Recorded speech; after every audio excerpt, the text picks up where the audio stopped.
Bismillahirrahmanirrahim. Assalamu alaikum. Welcome to Gohar Publishers. Our slogan is redefining the geography of education through digital resources for conceptual learning. My name is Asim Yamin Khan, and today we are going to discuss Gohar Mathematics Grade 8, and the unit is 5.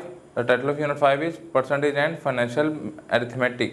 आज के lecture में हम क्या सीखेंगे? आज के lecture में हम सीखेंगे इनहेरिटेंस क्या होती है। इनहेरिटेंस को उर्दू में क्या कहते हैं? विरासत। Inheritance, when a person expire, जब कोई बंदा फोत हो जाता है, then the property and money he leaves behind is called inheritance. तो उसके पीछे जो उसकी जो प्रॉपर्टी है, उसकी जो कोई रकम होती है, वो जो बचती है, उसको हम क्या कहते हैं? इनहेरिटेंस कहते हैं। And is distributed among his hairs, और जो इसके वारिस होते हैं उनके दरमियान में ये तकसीम की जाती है। The following amount are paid before distributing inheritance among heirs. ठीक है, वो कह रहा है कि उसकी जो अमाउंट होती है वो किन चीज़ों में सबसे पहले डिस्ट्रीब्यूट की जा रही है? ब्यूरल एक्सपेंसेस, उसके एक्सपेंसेस के ऊपर, डेब्ट जो उसके वो जो कोई कर्जा वगैरह या विल वगैरह जो उसके है उसके ऊपर इसको स्पेंड सबसे पहले किया जा रहा होता है। According to the Islamic law of inheritance, इस्लाम के मुताबिक जो विरासत है, property and money distributed among his widow, वो किसके दरमियान में तकसीम होती है? उसकी वाइफ में, and children in the following ratio, और चिल्ड्रन के दरमियान इसको डिस्ट्रीब्यूट किया जाता है। विडो शेयर, जो विडो का जो शेयर होता है, उसकी बेगम का शेयर था, वो 1/8 होता है उसकी प्रॉपर्टी का, और जो बाकी पैसे बचते हैं उसमें से क्या होता है कि बेटे के 2 हिस्से होते हैं और बेटी का 1 हिस्सा होता है। For example, a man left his property of ₹640,000। ठीक है, इतनी उसने क्या छोड़ी? प्रॉपर्टी छोड़ी। अ डेब्ट of ₹16,500 was due upon him, इतना उसके ऊपर 16,500 उसके ऊपर डेब्ट था। And ₹3500 was spend on his burial, और इसके ब्यूरल के ऊपर इसके ₹3500 खर्च हुए। Divide the amount between the his window, आपने अमाउंट डिवाइड करनी है उसके विडो के दरमियान। 2 उसके बेटे हैं और 1 उसकी बेटी है। According to the Islamic law of inheritance, इस्लाम के कानून के मुताबिक आपने इसको डिवाइड करना है। तो टोटल अमाउंट उसकी कितनी थी? 640,000। डेप्ट हमारा था 16,500, और एंड ब्यूरल एक्सपेंसेस जो थे वो 3,500 थे। तो सबसे पहले हमने 640,000 में से माइनस किया, यहाँ माइनस का साइन आ जाएगा, 16,500, फिर उसमें और माइनस किया 3,500, तो ये बचा 620,000। विडो शेयर किया 1/8 ऑफ 620,000। ठीक है, तो जब इसका 1/8 निकालेंगे तो बन रहा है 77,500। रिमेनिंग इनहेरिटेंस क्या होगी? जब 620,000 में से जब हम सब्ट्रैक्ट कर देंगे 77,500, तो हमारे पास जो अमाउंट आ जाएगी वो आ जाएगी 542,500 आ जाएगा। अब ratio between the son and the daughter क्या होती है? 2:1, बेटे के 2 हिस्से, बेटी का 1 हिस्सा। सम ऑफ देयर रेशो क्या आएगा? 2 बेटे हैं तो एक बेटे का 2 उसके शेयर है, दूसरे बेटे के भी 2 शेयर, और बेटी का 1, तो ये कितना हो गया? 5। तो शेयर ऑफ 2 सन्स जो है वो क्या आ जाएगा? 4/5 इंटू जो अमाउंट हमारी बच गई है वो आ जाएगी। तो इसको सिंप्लीफाई करेंगे तो 434,000 आ जाएगा। अब बेटे 2 हैं, ये 2 बेटों का ऐसा निकला, तो हमने एक अगर बेटे का ऐसा निकालना हो तो हम इसको सिंपली 2 से डिवाइड कर देंगे, तो आ जाएगा 217,000 आ जाएगा। अब इसी तरह बेटी का ऐसा निकालना, तो बेटी का शेयर 1 है, 1/5 किया हमने, तो इंटू जो हमारी लेफ्ट अमाउंट बच गई थी हमने उससे मल्टीप्लाई करवा दिया, तो वो आ जाएगा 108,500 उसके लड़की के हिस्से में आएगा। एक्सरसाइज 5.5 पे हम मजीद प्रैक्टिस करते हैं। क्वेश्चन नंबर 1 है, mister Musharraf left a property worth 55,000। ठीक है, क्वेश्चन नंबर 1। ठीक है, प्रॉपर्टी उसकी कितनी आ गई?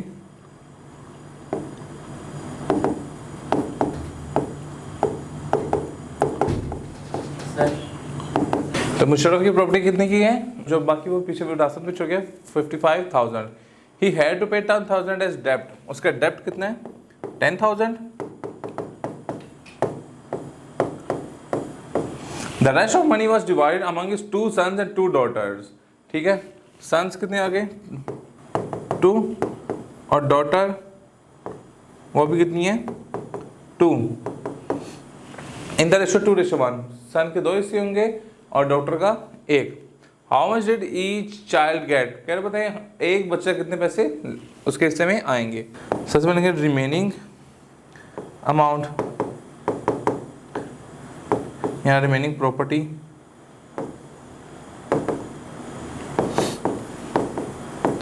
55,000 माइनस 10,000, तो ये आ जाएगा 45,000। ये उसके डेप्ट क्लियर हो गए, 45,000 बाकी रह गया। अब हमने एक डॉटर का शेयर निकालना है और सन का शेयर निकालना है। तो हम देखेंगे रेशो में क्या आ रहा है।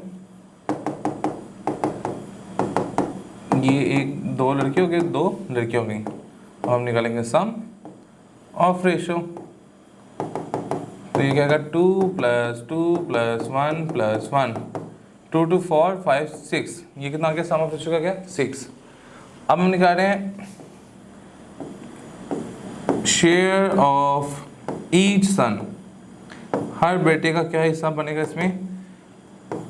बेटे के 2 हिस्से हैं, टोटल कितने हैं 6, इंटू हमारी अमाउंट कितनी है 45,000 जी। तो ये 45,000 आ गया।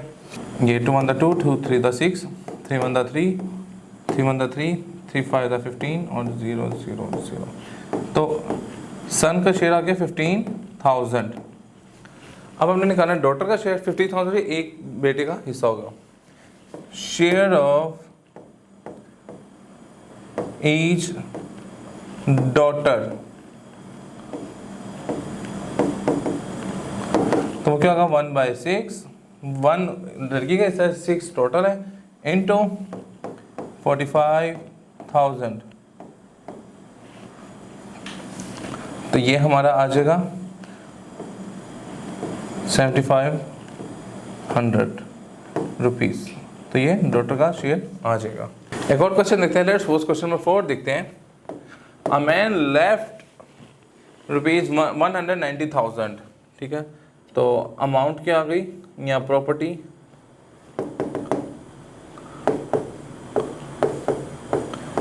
190,000। His inheritance was distributed such that 1/4 was given to an under construction मस्जिद। 1/4 जो है वो हमने किस में देना है, मस्जिद की कंस्ट्रक्शन में। तो मस्जिद का शेयर कितना आ गया 1/4, and remaining was distributed equally among his 2 widows. और बाकी जो है वो उसकी 2 बेगमों में तकसीम होना है। How much was given to the masjid and his 2 widows. बताएं कि एक मस्जिद का क्या हिस्सा बनेगा और विडो का क्या हिस्सा बनेगा। विडोज कितनी है हमारे पास 2। सबसे पहले किसका शेयर निकालेंगे मस्जिद का। तो हम लेंगे शेयर ऑफ मस्जिद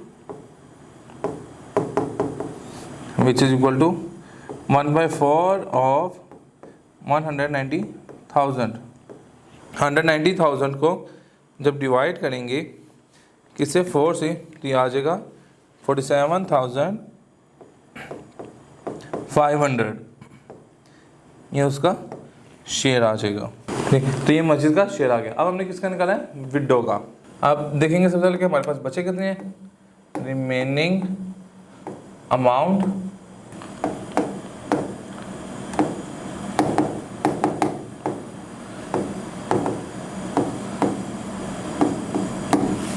तो वो क्या होगी 190,000 में से हम सब्ट्रैक्ट कर देंगे 47,500।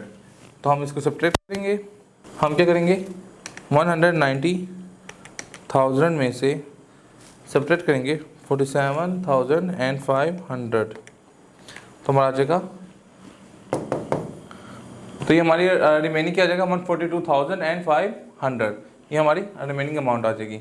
अब हमने विडो का शेयर निकालना है। 2 विडो हैं तो उन्हीं के अंदर में डिस्ट्रीब्यूट हो जाएगा। तो हम लिखेंगे ईच विडो शेयर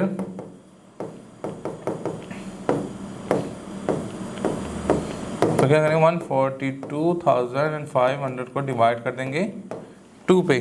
तो जैसे ही मैंने इसको 2 पे डिवाइड किया तो हमें पता लगा कि ईच विडो का जो शेयर आएगा वो क्या होगा 71,250 रुपीज़। तो ये एक विडो का शेयर होगा। इसी तरीके से हम इसके बाकी पार्ट में रिजॉल्व कर लेंगे जी।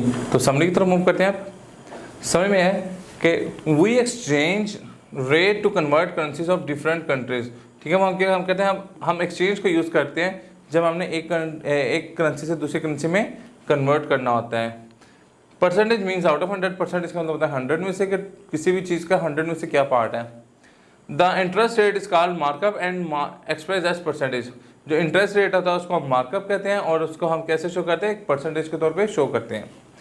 The amount loan is called principal amount, जो हम अमाउंट लेते हैं लोन के तौर पे इसको प्रिंसिपल अमाउंट कहते हैं। The profit occurs when the selling price is higher than the cost price, हमें प्रॉफिट कब मिलता है जबकि हमारी सेल प्राइस ज़्यादा होगी किससे, कॉस्ट प्राइस से। और लॉस कब होता है, जब हमारी कॉस्ट प्राइस ज़्यादा होगी और सेल प्राइस कम होगी। Discount is a reduction in the mark price of an item, discount वो होता है कि आपको जो मार्क प्राइस लिखी है उसमें से कुछ पैसे कम कर दिए जाते हैं। Insurance is a contract between two parties whereby one party agree to undertakes the risk of another, insurance एक दो बंदों के दरमियान ऐसा कॉन्ट्रैक्ट होता है, दो पार्टीज के दरमियान ऐसा कॉन्ट्रैक्ट होता है जिसमें जो है कि एक पार्टी जो है वो अंडरटेक कर रही होती है कि कोई भी रिस्क होगा वो हम उसको बेयर करेंगे। Life insurance is a contract between the policy owner, life insurance होता है वो पॉलिसी ओनर के दरमियान में कॉन्ट्रैक्ट होता है, एंड इंश्योरेंस कंपनी, और इंश्योरेंस कंपनी के दरमियान होता है फॉर अ टाइम पीरियड, एक खास टाइम पीरियड होता है, ठीक है, एग्रीड बाय बोथ पार्टीज, जिस पे दोनों पार्टीज एग्रीड होती हैं। Vehicle insurance and property insurance, vehicle insurance होती है और जो प्रॉपर्टी इंश्योरेंस होती है, both provide S protection against risk, ये दोनों जो हमें प्रोटेक्शन प्रोवाइड कर देती है किसी भी रिस्क के अगेंस्ट में। तो अब व्हीकल और प्रॉपर्टी, कोई व्हीकल और प्रॉपर्टी दोनों के ऊपर, सच एज फायर में फायर है, एक्सीडेंट है या कोई चोरी वगैरह हो गई, एंड सम अदर डैमेज या कोई डैमेज या लॉस होता है, उसके ऊपर हमें ये व्हीकल इंश्योरेंस या प्रॉपर्टी इंश्योरेंस हमें प्रोटेक्शन प्रोवाइड कर रही होती है। जी सर, तो आज का लेक्चर हमारा यहाँ पे मुकम्मल होता है। इंशाल्लाह नेक्स्ट लेक्चर में मुलाकात होगी। गौहर पब्लिशर ज्वाइन करने का शुक्रिया। अल्लाह हाफिज़।